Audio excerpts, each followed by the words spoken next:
मैं आपको कहानी बताऊंगा हाल ही में रिलीज हुई जबरदस्त मूवी जॉन विक चैप्टर 4 की, जो कि क्यानू रीव्स की बेहतरीन एक्शन मूवी है। और ऐसे ही बेहतरीन वीडियोस को देखते रहने के लिए हमारी इस चैनल को सब्सक्राइब करना और इस वीडियो को लाइक करना न भूलें। फिल्म की शुरुआत में हमें जॉन विक नजर आता है, जो कि अंडरग्राउंड होकर एक जगह पर पंचिस मारकर अपना बदला लेने की तैयारी करता है।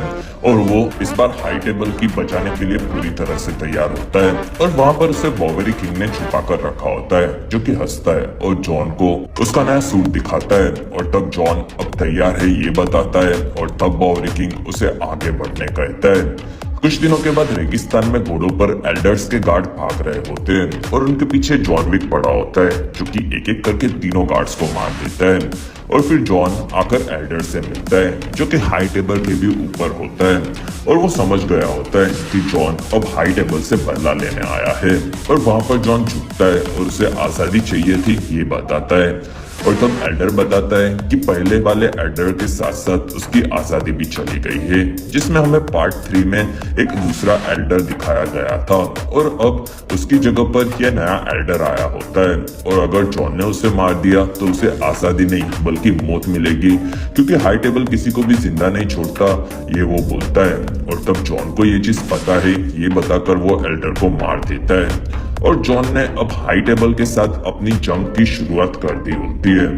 कुछ दिनों के बाद न्यूयॉर्क के होटल कॉन्टिनेंटल में चैरन के पास एक ऑपरेटर आता है, और वो उसे मैनेजर को देने के लिए एक लेटर देता है। और फिर वो आकर विंस्टन से मिलता है, जिसमें वो उसे 1 घंटे का टाइम देता है। और उससे मिलने के लिए हाई टेबल से मार्किस विंसेंट दे ग्रामोंट आया है ये वो बताता है। और तब विंस्टन डर जाता है, और वहाँ चारोन आता है। और तब विंस्टन उसे होटल को खाली करवाने कहता है। साथ ही हाई टेबल की चीजें अब एल्डर के बाद मार्किस संभाल रहा है ये वो बताता है। और फिर दोनों मार्किस से मिलने आते हैं, जिसमें चारोन भी विंस्टन के साथ आता है। और विंस्टन बताता है कि चारोन को वहां पर नहीं होना चाहिए, लेकिन वो विंस्टन से दोस्ती की खातिर उसके साथ आया होता है। और दोनों मार्किस के गार्ड चिड़ी के साथ उसके पास आते हैं, जिसमें उनका वक्त वहां पर भी खत्म हो रहा होता है। और फिर मार्किस वहां पर बोलता है कि विंस्टन को पता होगा कि उसकी गलती क्या है।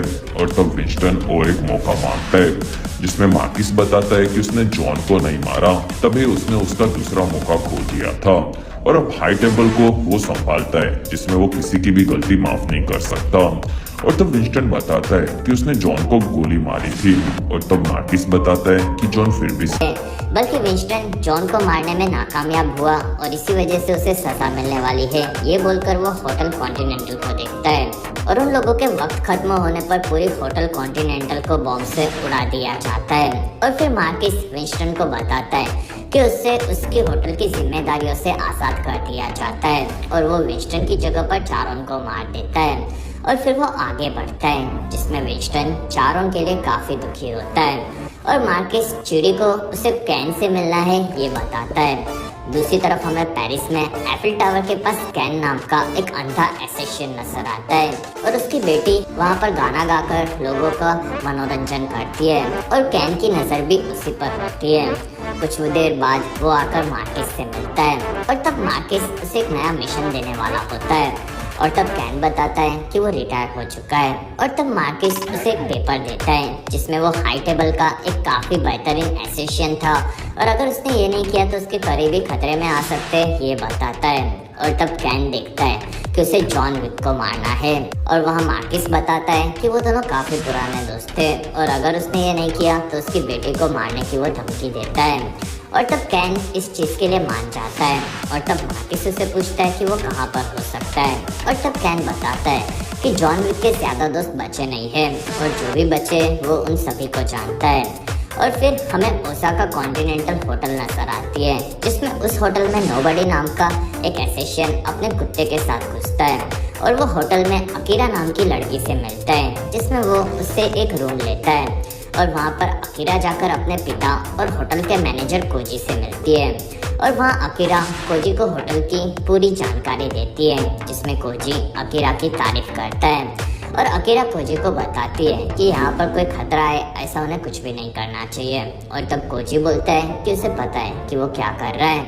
और फिर उस जगह पर नोबडी की डायरी देखकर हमें पता चलता है कि वो काफी वक्त से जॉन विक पर नजर रखे हुए हैं, जिसमें अब जॉन विक की मौत पर 18 मिलियन का इनाम रखा होता है और नोबडी को पता होता है कि ये इनाम और भी बढ़ने वाला है। और फिर होटल में कोजी ऊपर आकर जॉन से मिलता है और वो उसे बताता है कि न्यूयॉर्क की होटल को तबाह करके विंस्टन को सजा दी गई है और चारों को भी मार दिया गया है, जिसमें अकीरा को अब यहाँ पर खतरा लग रहा है। और तब जॉन दुखी होता है, जिसमें कोजी जॉन को बताता है कि ये सभी चीजें उन्हें मौत की तरफ लेकर जा रही है। और तब जॉन वहाँ से जाना चाहता है, लेकिन कोजी बताता है कि वो उनकी दोस्ती के लिए इतना तो कर सकता है। और नीचे होटल में चिड़ी अपने लोगों के साथ आता है और वो अकीरा को मैनेजर को बुलाने कहता है, जिसमें अकीरा उन लोगों के आने का कारण समझ जाती है और वो ऊपर आकर कोजी को ये चीज बताती है कि वहाँ पर हाई टेबल वाले आए हैं। और तब वो जॉन को देखकर ये भी समझ जाती है कि वो लोग वहाँ पर क्यों आए हैं।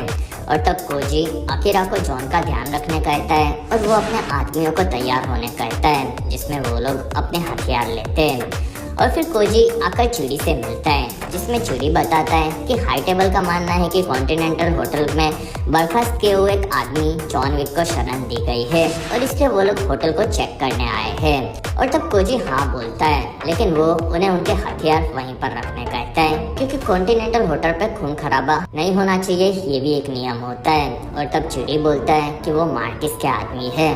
और तब कोजी उन्हें फिर भी हथियार देने कहता है और वहाँ पर कैन आता है और वो कोजी का दोस्त होता है, जिसमें कोजी समझ जाता है कि कैन सबको यहाँ पर लाया है।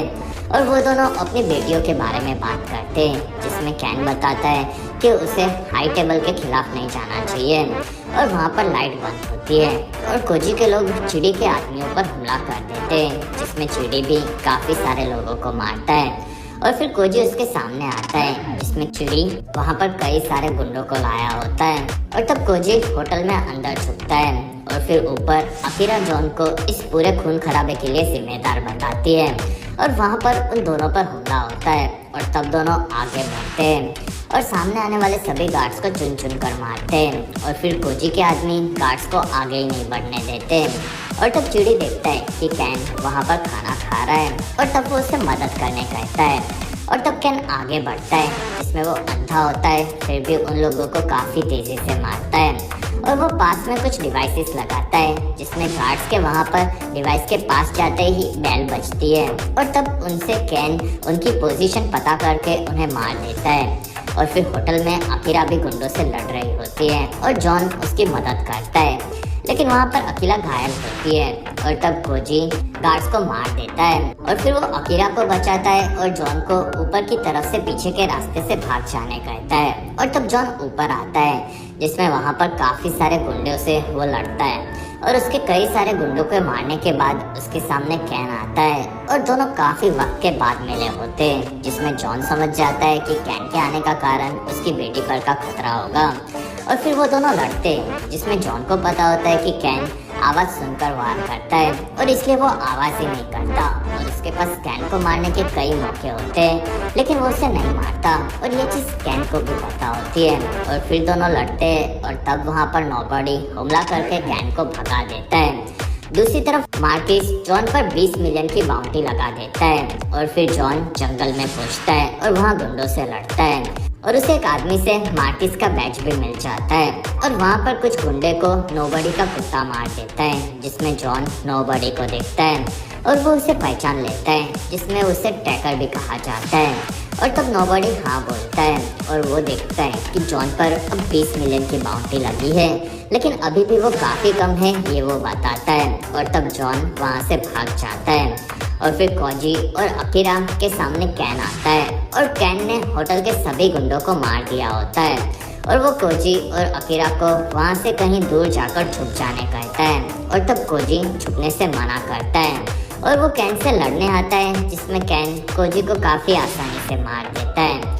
और तब अकीरा कोजी को मरते हुए देखती है और वहाँ कैन अकीरा को बोलता है कि वो उसका बदला लेने आने का इंतजार करेगा।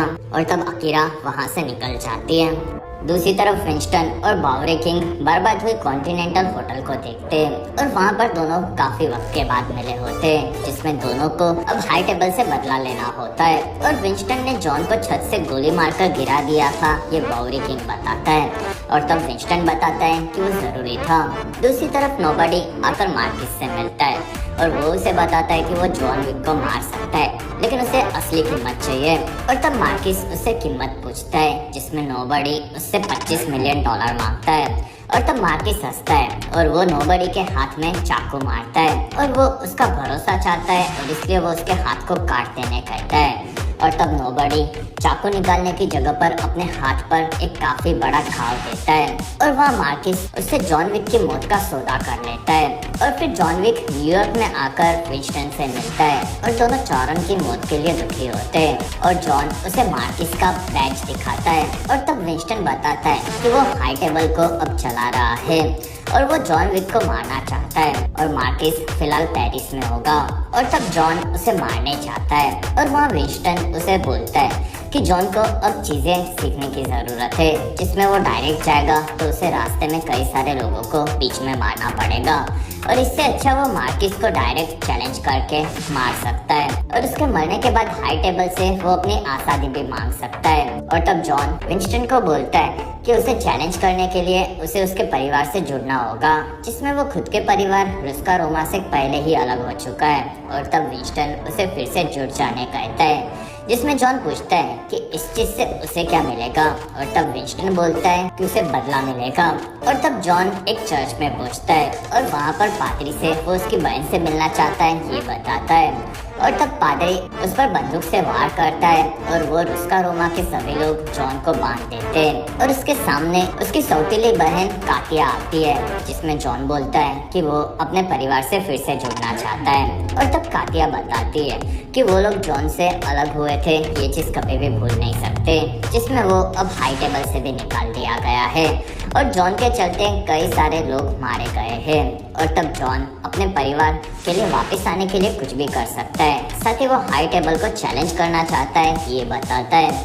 और तब कातिया उसे बोलती है कि जॉन ने अगर एक दूसरे माफिया परिवार के आदमी किला को मार दिया तो वो इस बारे में सोच सकती है, क्योंकि किला ने उसके पिता को मारा था। और तब जॉन इस चीज के लिए तैयार होता है और वहाँ कातिया अपने आदमी को जॉन को किला के पास लेकर जाने कहती है। और तब वो जॉन को लेकर किला के पास पहुँचता है और हमारे स्कॉट एटकिंस भैया असल में किला होते हैं। और कातिया का आदमी जॉन को किला को गिफ्ट देकर चला जाता है, जिसमें किला हंसता है और उसे जॉन के ऊपर की काफी बड़ी बाउंटी के बारे में पता होता है और वो जॉन को उसके साथ गेम खेलने कहता है। और वहीं पर कैन आ जाता है, जिसमें वहाँ पर मार्किस ने उसे भेजा है, ये वो बताता है। और फिर वहाँ पर नोबडी भी आता है, जो कि जॉन विक का खुद को फैन बुलाता है। और तब किला हंसता है, जिसमें सभी लोग वहाँ पर जॉन को मार देना चाहते हैं। और तब जॉन बोलता है कि वो किला को मारने आया है। और तब किला हंसता है और वो सबको उसके साथ गेम खेलने कहता है, जिसमें वो पत्ते पीस देता है और उस गेम को वो खुद जीतता है। और तब जॉन उसके गले पर वार करता है और वहीं पर लड़ाई शुरू हो जाती है और कैन और नोबडी किला के आदमियों को मारते हैं और जॉन किला के पीछे भागता है और वो दोनों उसके नाइट क्लब में पहुंचकर वहां पर लड़ते हैं, जिसमें किला भी कोई कच्चा खिलाड़ी नहीं होता और वो जॉन को उठा कर पटक कर मारता है और वो दोनों पानी में लड़ते हैं, जिसमें जॉन किला को काफी घाव देता है, लेकिन ये साला किला मोटा बिल्कुल भी नहीं मरता। और तब जॉन उसे ऊपर से नीचे फेंक देता है, जिसमें किला सर के बल नीचे गिरकर मारा जाता है। और तब जॉन उसका दांत लेकर निकल जाता है और आगे बढ़ता है और वहाँ नोबडी उसे मारने वाला होता है, लेकिन कैन उसे रोकता है और वो मार्किस का शिकार है, ये बताता है। और तब जॉन वहाँ से निकल जाता है और फिर वो आकर कातिया को किला का दान देता है। और तब कातिया और जॉन दोनों अपने हाथ पर उनके घराने का निशान का घाव लेते हैं और वहाँ जॉन फिर से अपने परिवार रुस्का रोमा से जुड़ चुका होता है। और फिर विंस्टन आकर मार्किस को जॉन विक का ड्यूल के लिए चैलेंज देता है और वहाँ पर रुस्का रोमा से वो फिर से जुड़ चुका है, ये भी बताता है। और तब मार्किस के पास जॉन से अब ड्यूल लड़ने के अलावा कोई भी ऑप्शन नहीं होता और इस चीज के उसकी गांड फट जाती है और वो उनके नियमों के हिसाब से लड़ेंगे, ये बताता है। और तब विंस्टन हाँ बोलता है और अगर जॉन जीता तो वो उसकी होटल को फिर से हाई टेबल के पास बनवाकर उसके मैनेजर बनने की शर्त रखता है और तब मार्किस हाँ बोलता है। अगले दिन वो सभी हाई टेबल के काफी बड़े ऑपरेटर हाइबिंगर से मिलते हैं, जिसमें वहाँ के नियमों को नंबर्स को चूज करके चुना जाता है और बड़े नंबर को चुनने वाले के ही रूल्स को माना जाता है, जिसमें वो लड़ाई सैक्रेकोर नाम की जगह पर सूरज की पहली किरण के साथ पिस्तौल से लड़ी जाने वाली होती है। और वहाँ मार्किस अपनी जगह पर लड़ने के लिए कैन को चुनता है और अगर उनमें से कोई भी उस जगह पर सूरज की किरण के निकलने से पहले नहीं पहुंचा तो उन्हें हारा घोषित करके मार दिया जाएगा, ये हार्बिंगर बताता है। साथ ही जॉन के जीतने पर विंस्टन को उसकी होटल और जॉन को आज़ादी मिलने वाली होती है और मार्किस को सिर्फ जॉन को मारना है, ये वो बताता है। और तब मार्किस जॉन को बोलता है कि वो कभी भी शांति से नहीं जी सकता, जिसमें वो हमेशा एक किलर ही रहेगा। और तब जॉन वो अब उसका किल करेगा, ये बोलता है और वो वहाँ से विंस्टन के साथ निकल जाता है। और फिर वो एक आकर चर्च में कैन से मिलता है, जिसमें दोनों पुराने दिनों को याद करते और कैन हमेशा से अपनी बेटी को सेफ रखना चाहता था, ये बताता है, जिसमें जॉन को भी अब शांति चाहिए होती है। और फिर जॉन आकर एक प्लेटफॉर्म पर बॉवरी किंग और विंस्टन से मिलता है, जिसमें बॉवरी किंग जॉन को ऑल द बेस्ट कहता है और उसे एक सूट और एक गन देता है जो कि जॉन को पसंद आती है। दूसरी तरफ चिड़ी मार्किस को बोलता है कि जॉन को हराना मुश्किल हो सकता है और तब मार्किस बोलता है कि उसके लिए जॉन को लड़ाई की जगह पर पहुंचना होगा। और तब चिड़ी सभी चीजें समझ जाता है कि उसे क्या करना है और फिर जॉन विक के ऊपर 26 मिलियन की बाउंटी लगाई जाती है, साथ ही उसे सुबह तक रोके रखना होता है। और ये चीज रेडियो पर पूरे पेरिस के सभी गुंडे को बताई जाती है और ये चीज जॉन भी सुन लेता है और फिर वो शहर में ऊपर आता है और वहीं पर गुंडे उस पर हमला कर देते हैं और तब जॉन उन्हें मारते मारते आगे बढ़ता है और पूरी रात जॉन पेरिस के गुंडों की गांड मारता रहता है, जिसमें यहाँ की पुलिस ने जॉन विक को पहली फिल्म में उसके घर के बाहर के बाद आज तक नहीं देखा और ये चीज समझ में नहीं आती कि पुलिस काम करती है कि नहीं। और जॉन को कोई भी नहीं मार पाता और इसलिए नोबडी मार्किस से $40 मिलियन मांगता है और तब मार्किस हाँ बोलता है और ये बाउंटी वो सभी लोगों के लिए ओपन कर देता है। और तब नोबडी आगे बढ़ता है और वो जॉन को मारने आने वाले सभी गुंडों को मारता है और जॉन की तरफ आता है। और तब तक जॉन एक घर में कई सारे गुंडों को खत्म कर चुका होता है और उस जगह पर नोबडी और जॉन लड़ते हैं, जिसमें वहाँ पर चिड़ी भी आ चुका होता है और नोबडी का कुत्ता चिड़ी को रोकता है और तब चिड़ी उस कुत्ते को मारने वाला होता है और वहाँ जॉन चिड़ी को गोलियां मारकर कुत्ते को बचा लेता है और ये चीज नोबडी भी देखता है, जिसमें जॉन वहाँ से कूदकर भाग जाता है और उसके पास अब लड़ाई की जगह पर पहुँचने के लिए काफी वक्त कम बचा होता है, जिसमें वो सैक्रेकोर की सीढ़ियों पर पहुंचता है और ऊपर चढ़ता है और तब वहाँ पर कई सारे गुंडे आते हैं, जिसमें जॉन सबको मारते मारते ऊपर आता है और वहाँ ऊपर जॉन पहुंचता है और तब उसे चिड़ी मिलता है जो कि जॉन को लात मारकर नीचे तक गिरा देता है और जॉन को नीचे कैन मिलता है और वो जॉन की मदद के लिए आया होता है और फिर दोनों आगे बढ़ते हैं और ऊपर गुंडों से लड़ने लगते हैं, जिसमें वो दोनों काफी तेजी से ऊपर चढ़ जाते हैं और वहाँ चिड़ी फिर से जॉन को मारने आता है और तब वहाँ पर नोबडी चिड़ी को गोली मारकर रोकता है और कैन आकर चिड़ी को घायल कर देता है, जिसमें नोबडी का कुत्ता अपना बदला लेने के लिए चिड़ी के गोटे काट लेता है और वहाँ नोबडी अपने कुत्ते के लिए चिड़ी को मार देता है। और इस चीज से मुझे जॉन विक की पहली फिल्म की याद आ गई, जिसमें कुत्ता चिड़ी को अपने पानी से पाक करके आगे बढ़ता है और फिर जॉन और कैन दोनों लड़ाई की जगह पर पहुंचते हैं और तब हार्बिंगर सबको देखता है और वहाँ सूरज की पहली किरण पड़ती है और तब वो सबको जाम पिलाकर लड़ाई के अंजाम के लिए तैयार करता है और उस जगह पर नोबडी भी लड़ाई को देखने के लिए बैठ जाता है और फिर वहाँ पर 2 गन्स जॉन और कैन को दी जाती है और वो दोनों दूर जाकर खड़े होते हैं और उन दोनों को मार्किस और विंस्टन आकर गोलियां देते हैं और दोनों गोली चलाते हैं, जिसमें दोनों थोड़े से घायल होते हैं और दूसरे राउंड में दोनों को पास बुलाया जाता है और वो दोनों गोलियां चलाते हैं, जिसमें कैन ज्यादा घायल होता है और तीसरे राउंड में दोनों करीब आ जाते हैं और वहाँ दोनों अपनी गोलियां लेते हैं और कैन जॉन को गोली मारकर काफी ज्यादा घायल कर देता है और जॉन के हाथ से गन भी गिर जाती है और ये चीज मार्किस देखता है और वो जॉन को आखिरी राउंड में अपने हाथों से मारना चाहता है, ये बोलता है और तब कैन उसे उसकी बेटी को छोड़ देने कहता है और तब मार्किस हाँ बोलता है और वो कैन से गन लेकर जॉन को मारने आता है और तब विंस्टन हंसता है और वो बोलता है कि घमंड के चौधे जॉन ने अभी तक अपनी गोली नहीं चलाई, ये तू कैसे भूल गया। और वहीं पर जॉन गन से सीधा मार्किस के सर में गोली मारकर उसे खत्म कर देता है और तब नोबडी हंसता है और वहाँ पर झारबिंगर जॉन विक को विनर घोषित करता है, जिसमें वो उसे हाई टेबल से आजाद कर देता है और कैन और उसकी बेटी को भी किसी से अब खतरा नहीं होता। साथ ही विंस्टन को उसकी होटल फिर से मिल जाएगी, ये बताकर हार्बिंगर वहाँ से निकल जाता है और तब कैन जॉन को थैंक्स कहता है और वहाँ पर जॉन उठता है और विंस्टन को उसे घर लेकर जाने कहता है, जिसमें विंस्टन देखता है कि जॉन काफी ज्यादा घायल है और वो उसे हाँ बोलता है और फिर जॉन वहाँ से आगे बढ़ता है और वो घायल हालत में अपनी पत्नी को याद करता है और वो वहीं पर गिरकर मारा जाता है। कुछ महीनों के बाद हमें जॉन की कब्र पर विंस्टन और बॉबरी किंग नजर आते हैं, जिसमें जॉन को उसकी पत्नी हेलन के पास ही दफनाया गया होता है और वहाँ दोनों जॉन की तारीफ करते और विंस्टन जॉन को बाय बोलकर बॉबरी किंग के साथ वहाँ से निकल जाता है। दूसरी तरफ अकीरा ठीक हो चुकी होती है और वो कैन से मिलती है, जिसमें वो अपने पिता का बदला लेने आई है ये बताती है और इसी के साथ ये बेहतरीन फिल्म यहीं पर खत्म होती है। जॉन विक की मौत के बाद आगे के पार्ट्स में कहानी को कैसे दिखाया जा सकता है, साथ ही जॉन विक जिंदा है कि नहीं, आपको क्या लगता है ये आप मुझे कमेंट सेक्शन में जरूर बताएं। और इसी के साथ हमारा ये वीडियो यहीं पर खत्म होता है। आपको जॉन विक 4 मूवी कैसी लगी ये आप मुझे कमेंट सेक्शन में जरूर बताएं और अगर आपको हमारा वीडियो पसंद आया तो प्लीज लाइक करें, एम करते 1000 लाइक्स लगे हैं तो आप इस चैनल को भी सब्सक्राइब कर दीजिए और अगर आपको मेरा काम पसंद आया तो प्लीज आप मुझे इंस्टाग्राम पर फॉलो करना ना भूलें। मेरा आईडी है फ्रेश मोजो इंडिया।